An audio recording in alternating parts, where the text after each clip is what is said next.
Okay, hopefully she's coming onto the screen. Hi, how are you? I'm well. How are you? I'm good.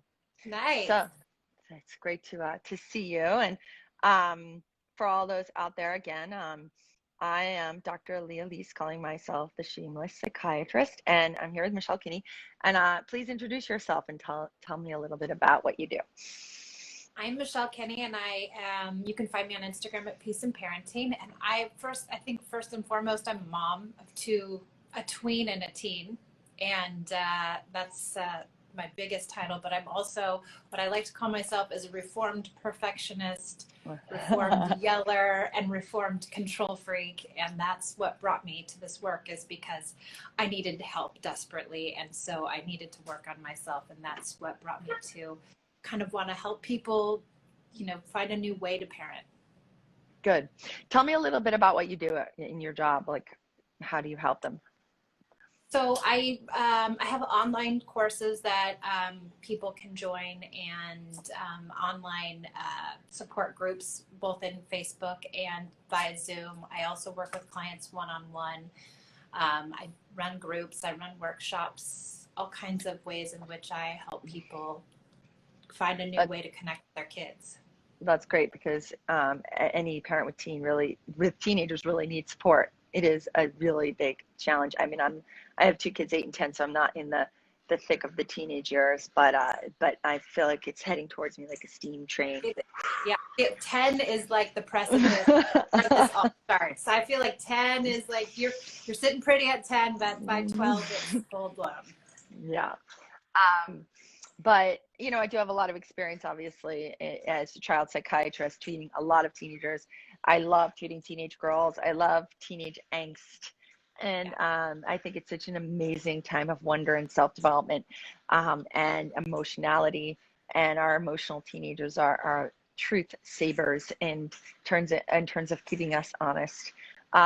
So in the spirit of talking about raising teens, and please, if anyone wants to ask a question on the chat, I'm watching it, about raising teens, risk taking. So let's talk a little bit about risk taking. How do you advise your parents that you work with on how to manage their teenagers' risks and parent them to make better choices? I mean, I think it's hard to manage our teenagers' risk-taking because that's part of their development, right? They're born to want to take risks at this age. It's part of their brain development. It's part of their child development. And so I think the first thing I try to tell my parents is, like, your child is going to take risks, and you have to start to be okay with that. And where can you scaffold for them? Where can you say, this is a risky behavior, but I'm okay with this one. I'm not necessarily okay with these other ones. Can you give them opportunities where you can say yes to them, where they can take some minor risks that you're comfortable with? If you can start there. I think the other really big piece, which is in all parenting, which isn't just in parenting teens, but if you don't have a good connection with your child, you cannot manage anything. And once they're teenagers, the only thing you have really, and I know this because I was a high school teacher and high school counselor, the only thing you have is influence. And the only way to get influence with children who are older is to have a relationship with them. Yeah.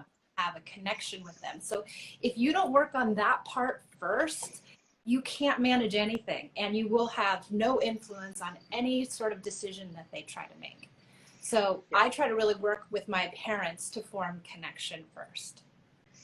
Yeah, yes, exactly. They've got to trust that they got to trust you. They got to think that if it come to you with their problem, they tell you that they took a risk, that you will be there for them, not punish them for it. That's the authoritarian rather than the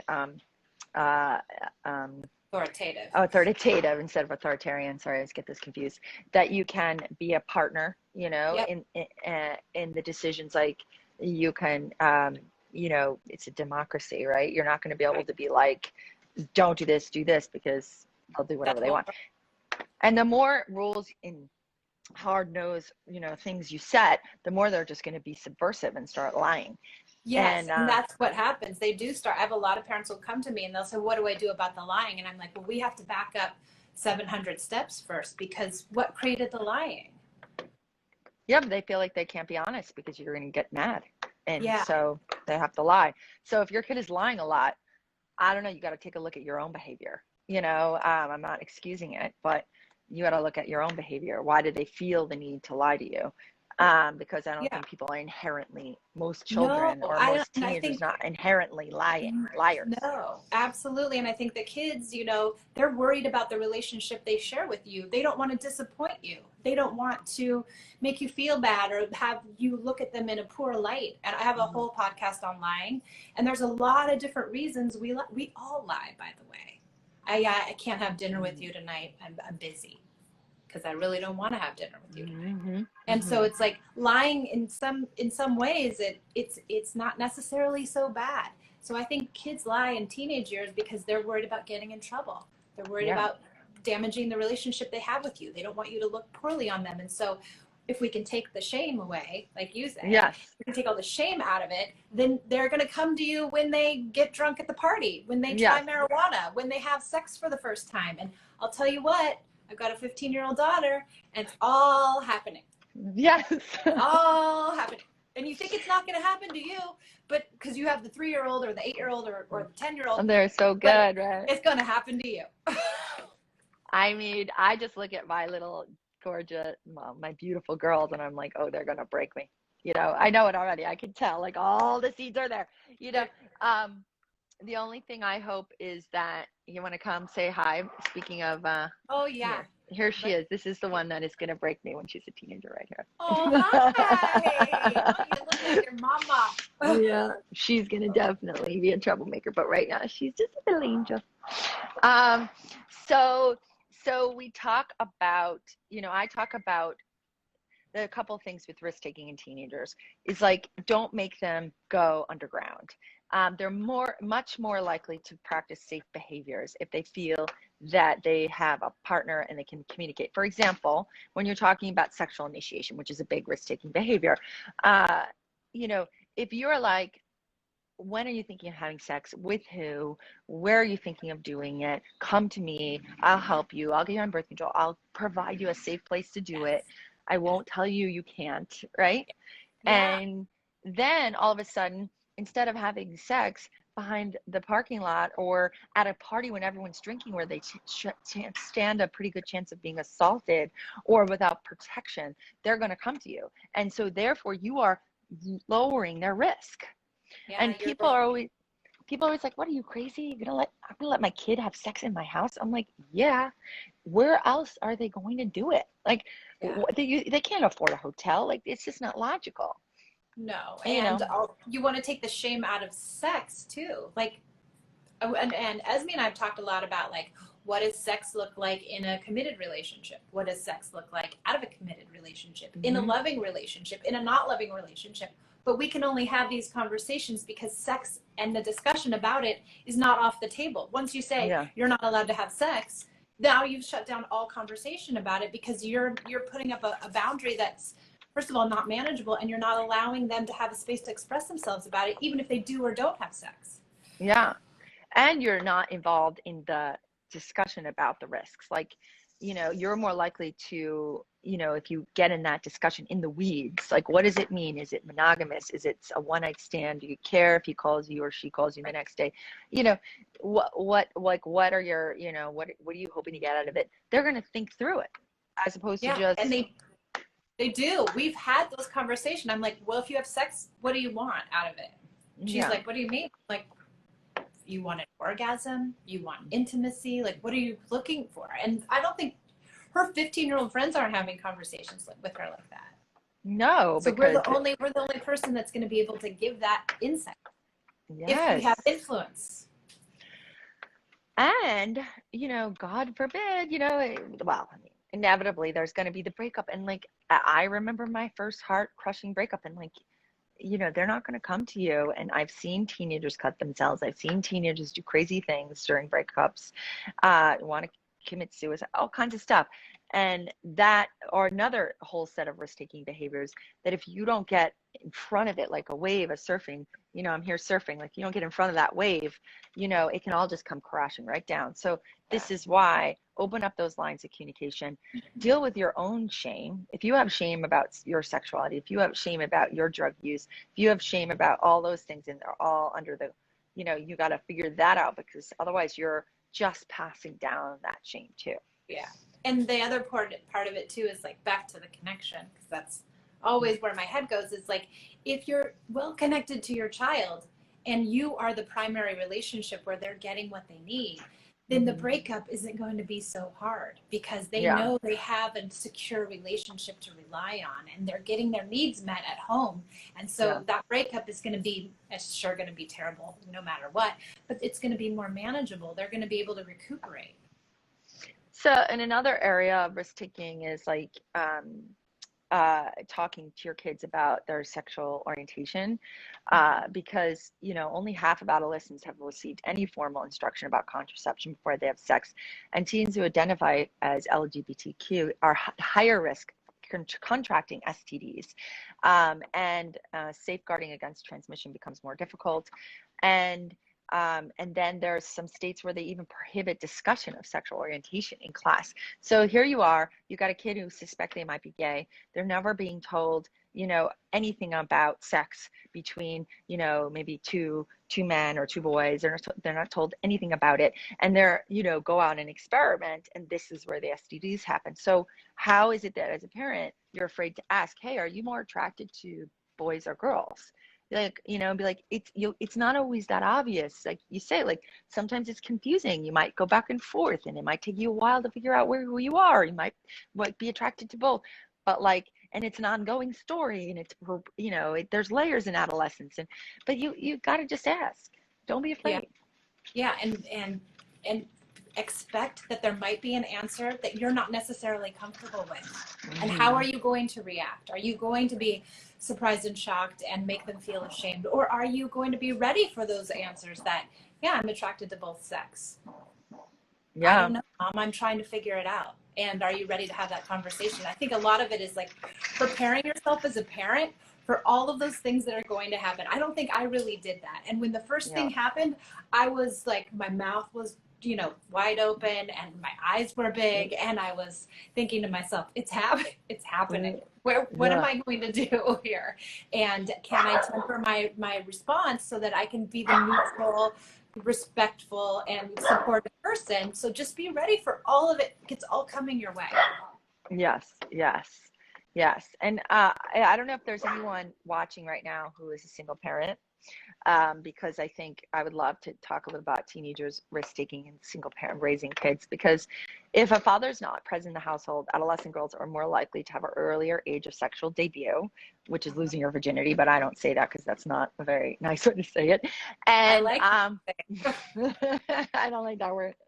You're not losing, you're gaining, Yes. I don't you're think gaining your sexual prowess. Yes. You're not losing.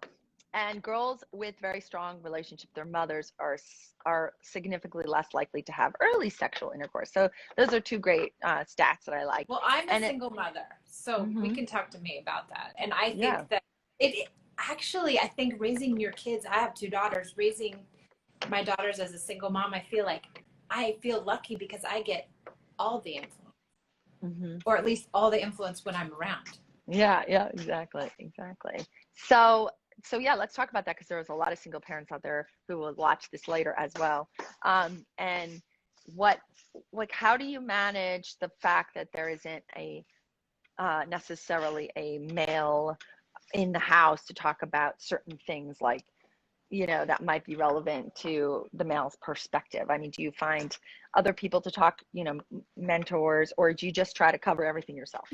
Well, How do you handle it? My daughters have a really close relationship with my father, and they're actually really close with their father as well. But I don't necessarily think that they're talking about sex with them. I think the risky behaviors and the things that are, difficult to talk about, they're definitely bringing to me. So I don't necessarily know if they get a good male perspective, but they have it there if they want to. But I know that their bond with me is tighter, and so those conversations definitely come to me.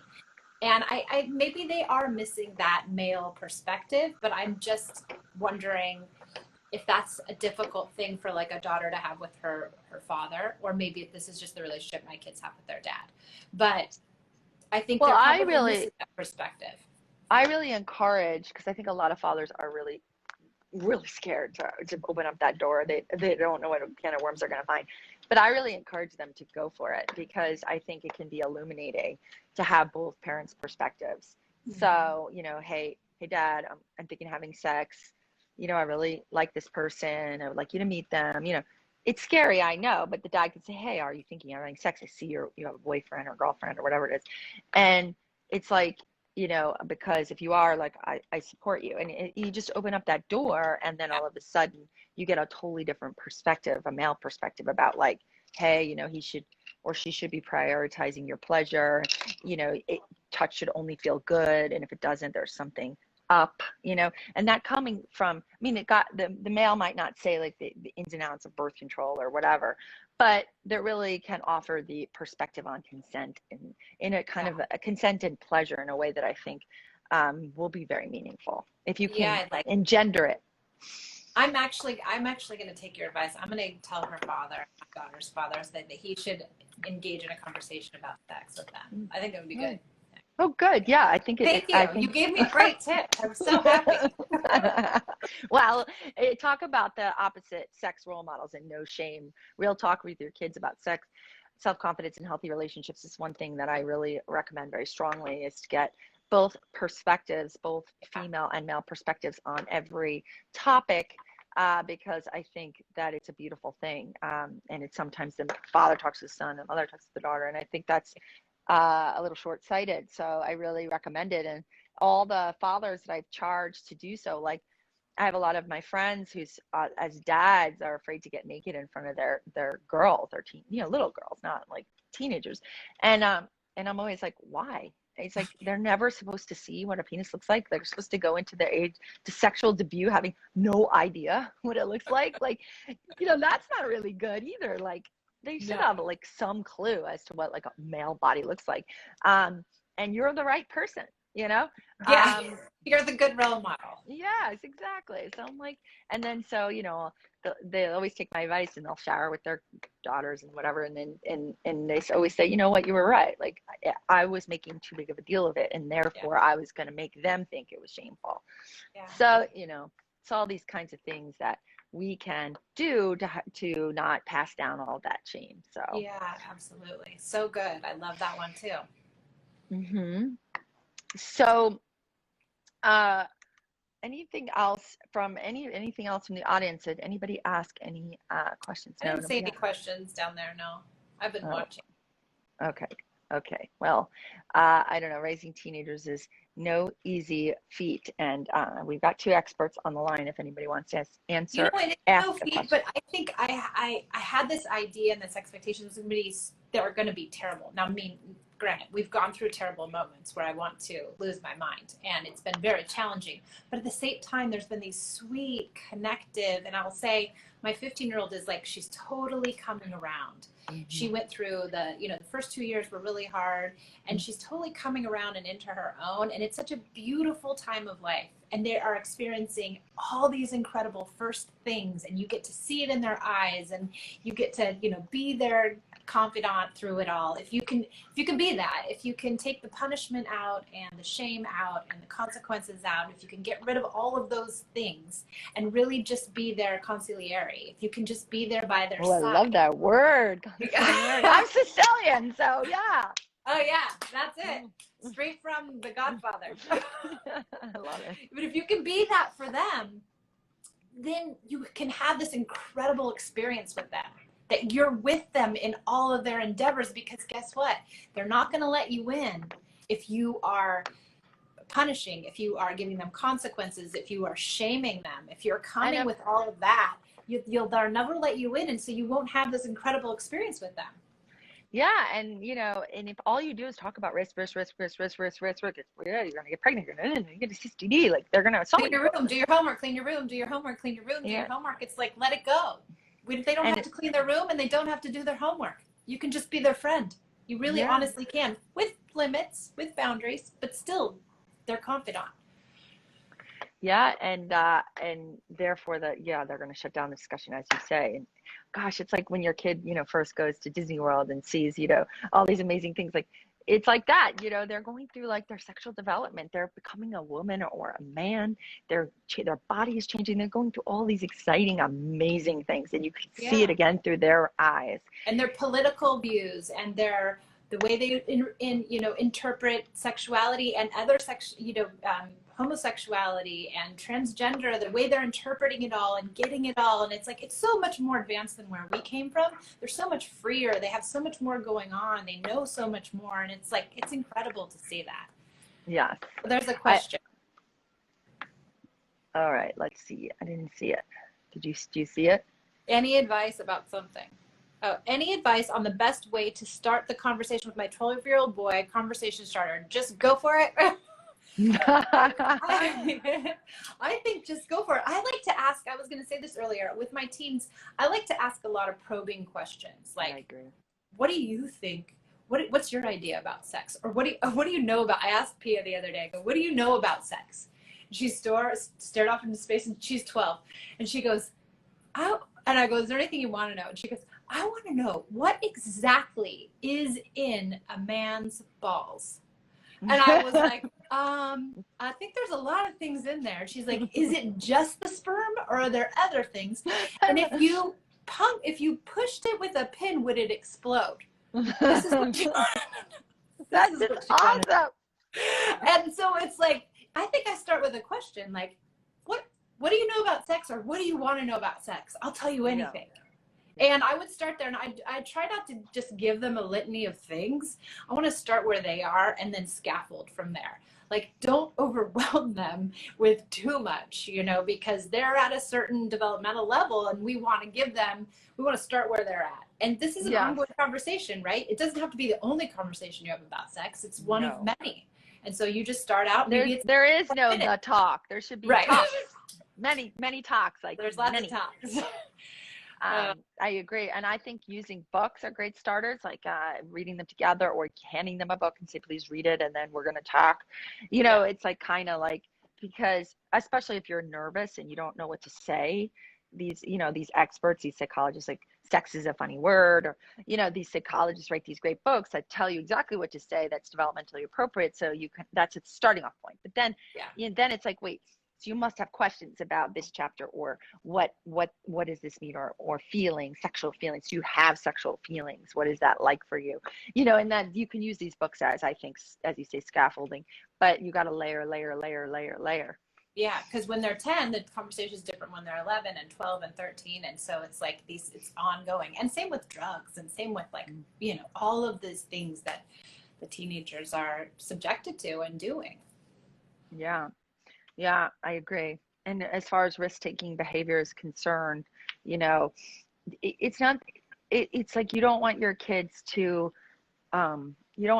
become drug addicts, So, but the reality is, if they could be, functional, drug users of alcohol, of caffeine, of marijuana, all the things that are reality for our kids, that's what we're looking for: mature, responsible, risk-taking, because risks are fun, and we're not going to tell our kids don't ever try anything, don't drink, Dr. Dan Siegel says this is the time of life where the part of your brain that is the risk-taking part of your brain is growing. It is trying to develop itself. And so if we don't let them develop it, then what happens when they get older? Are they going to over risk take because they haven't honed this in? They haven't tried something and not liked it, not found their limit?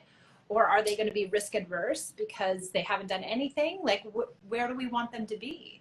Yeah, we want to get them riding that right in the middle between, experimentation, but not, abuse. And, we don't want to lock them in a closet either, because they're going to experiment under your roof where they're safe, and that's good.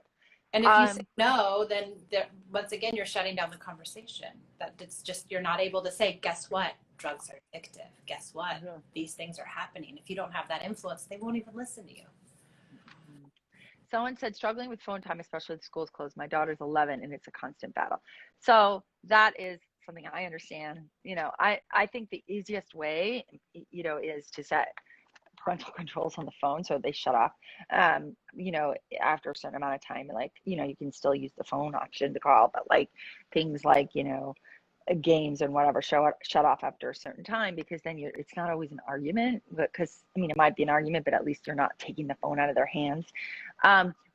Because the reality is, no kid is going to read a book when they have their phone, you know. No No. kid is going to like do anything like constructive with their life, like playing or like going outside, if they have their phone. It is like completely addictive.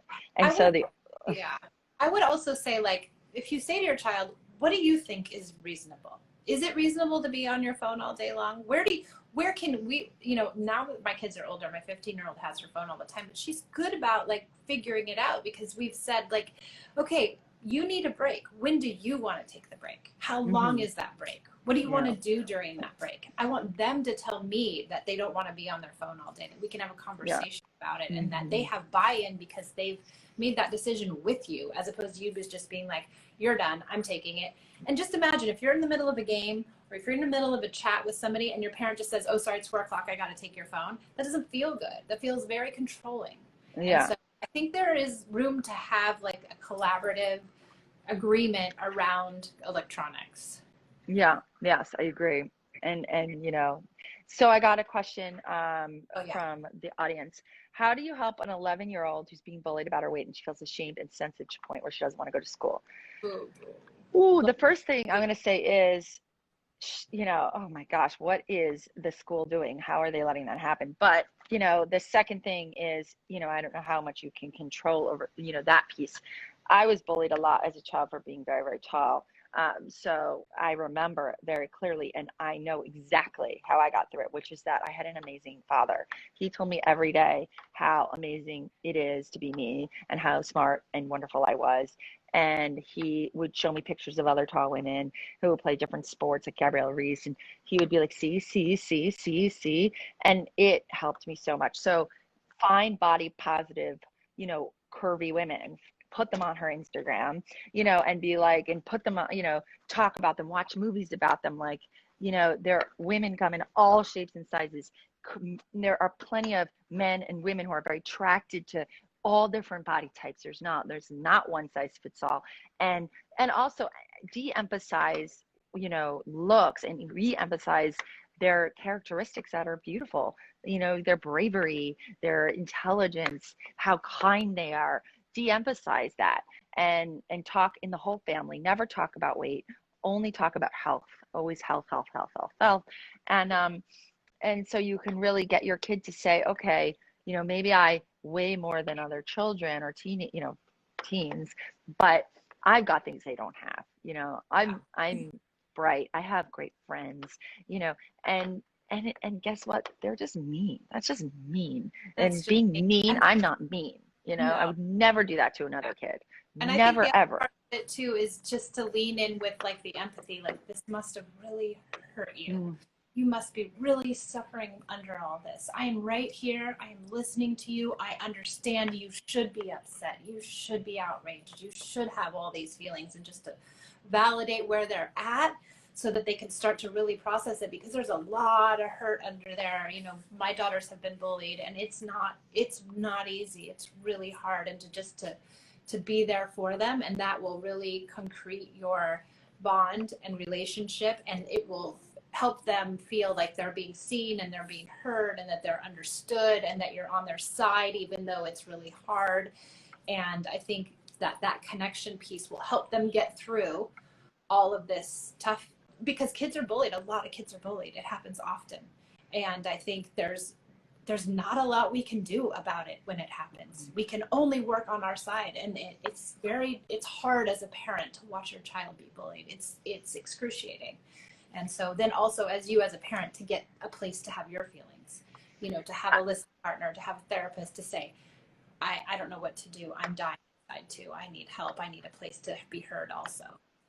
I think it's also what's worked in my practice a lot is with kids who are bullied is I always say, okay, you know, how does this feel? And I say, well, if you reach out to another kid that has a physical thing that she's or he is being bullied for, and you offer that kid support. It's a kind of pay it forward thing. So if you're being bullied for your weight, you reach out to another kid who maybe is short, tall, has a weight issue, blah blah blah, acne. Yeah. Just be like, I like be like, wow, like, I think your body's beautiful. I think you look fabulous, and just sort of be like, I think that, you are really an interesting person.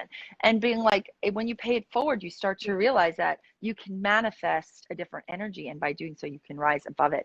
And so I always say, and that's like the whole AA model, right? Yeah. People in AA become sponsors because they want to help their sponsees. It keeps them sober, and it keeps the other kids or the other people sober as well. I like that. That's so good.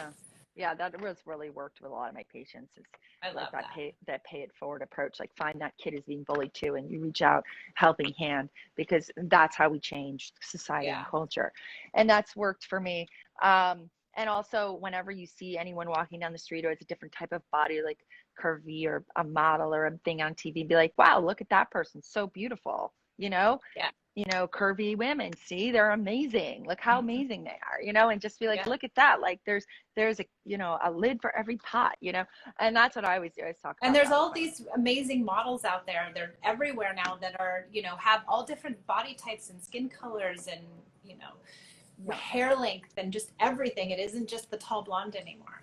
Yeah, and I say that to my kids all the time. I'm always like, look at that one. Look how different they are. Look how beautiful they are. I'm always praising the attributes were a little different than the standard. As I was raised in a Catholic, blonde, blue-eyed, Irish, and I didn't fit any of those things. And the boys would look at me like, whoa,